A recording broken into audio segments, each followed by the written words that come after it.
The hospital was crowded. People's eyes begged for answer. I collected blood samples and sent them to the lab. The scientist in me was curious. Is it a virus, a bacteria, or something new?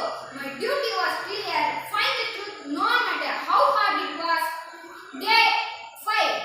Under the microscope, we found it a new virus. Aggressive, unfamiliar, dangerous. My hand trembled, yet my mind lit up with determination. Science gave us a direction. With genetic analysis, we mapped how the virus attacked the lungs.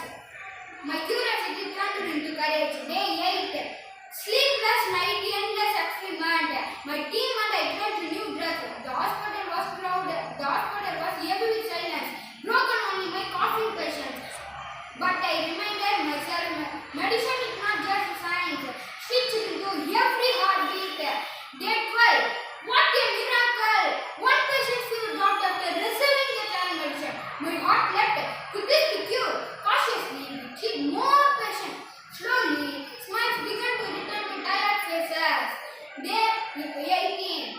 The vaccine trials began. People volunteered with trust in their eyes. I realized that the science and humanity must walk hand in hand. Without faith, science is incomplete.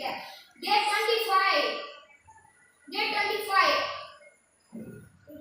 Day 25. Day 25. Today, the first cured patient walked out of the hospital. The crowd outside clapped and cried with joy. I closed my diary with trust in my eyes and a smile in my heart. Science may cure disease, but compassion is humanity.